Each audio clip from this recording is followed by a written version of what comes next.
I never thought my own sister, my own flesh and blood, would be capable of such a monstrous act. It's a story I still struggle to tell, but it needs to be told. It all started when our father got sick. As a doctor, I spent my days and nights in the ICU fighting to save lives, pouring every ounce of my energy into my work. I thought my sister was at home, taking care of him, being the loving daughter he needed in his final days. How wrong I was. While I was surrounded by the beeping of heart monitors and the sterile smell of the hospital, she was at home, preying on our vulnerable, grieving father. He was heavily medicated, barely lucid, lost in a fog of sorrow and pain, and she saw her opportunity, not to comfort him, but to exploit him. She had him sign over the deed to our childhood home. The home we grew up in, filled with memories of our mother, of family Christmases, of scraped knees and bedtime stories. She stole it. The day after we buried him, the day my world had already shattered into a million pieces, I received a letter. It wasn't a condolence card.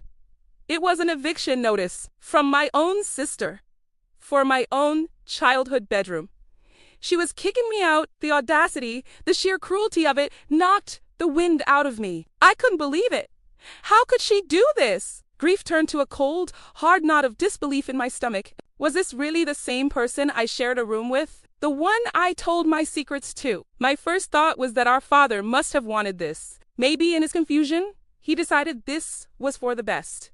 But something just didn't feel right. A nagging suspicion began to crawl up my spine. I remembered we had a Ring camera set up at the front door, and one in the living room, a security measure we'd all agreed on. My heart hammered against my ribs as I opened the app on my phone, scrolling back through the footage from the days before he passed. And there it was. The video was grainy, but the scene was sickeningly clear. My sister, her face a mask of false concern, was leaning over our father. He was slumped in his favorite armchair, looking frail and lost. She held a pen in her hand, and I watched in horror as she physically guided his trembling hand across a document on the coffee table. I could hear his voice, weak and slurred. "Where's my daughter?" he asked, meaning me. "I need my meds." He was asking for me, for his medication, for comfort, and she just ignored him, her focus entirely on getting his signature on that line. "Just sign here, Daddy," she cooed, her voice dripping with fake sweetness. "It's just some paperwork." My blood ran cold. This wasn't just greed. This was pure evil. It was elder abuse, plain and simple. She had coerced our father in his most vulnerable state. The man in that video wasn't making a conscious decision. He was being manipulated by his own child. A wave of fury so intense it almost made me sick washed over me. The grief was still there, a raw, open wound. But now it was joined by a burning desire for justice, not just for me, but for my father. He deserved better than to be remembered as a pawn in her disgusting scheme. I could have gone to the police right then. I could have called a lawyer and started the legal battle immediately. But that didn't feel like enough. She had humiliated me, betrayed our entire family, and desecrated our father's memory. A quiet legal proceeding wouldn't expose her for who she truly was. She needed to be seen. The world, or at least her world, needed to see the monster lurking behind her carefully crafted facade. So I waited. I played the part of the grieving, defeated daughter. I packed a few things, letting her think she had won, that I was just going to roll over and let her take everything. A few weeks later, the invitation arrived. An invite, of all things, "Come celebrate my new home with me." It read, plastered with cheerful emojis. She was throwing a housewarming party in our father's house. The sheer nerve of it was breathtaking. It was the perfect stage. The night of the party, I walked through the front door of the home I was supposedly evicted from.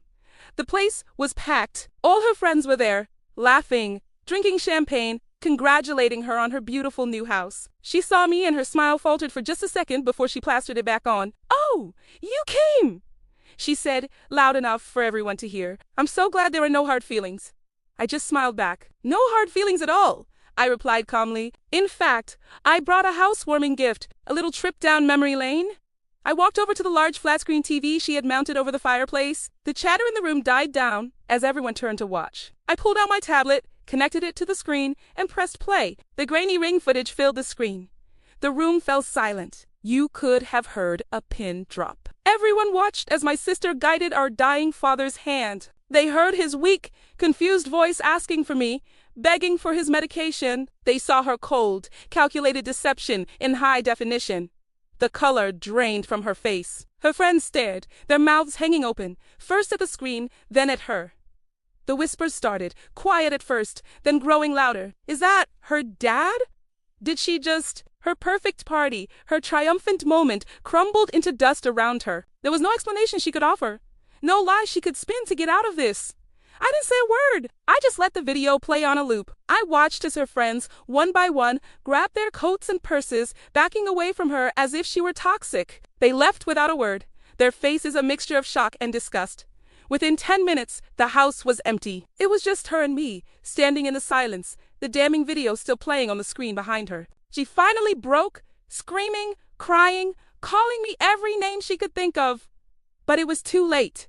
The truth was out. The next day, I took the video to the police and to an attorney. It wasn't a long or complicated case. The evidence was undeniable.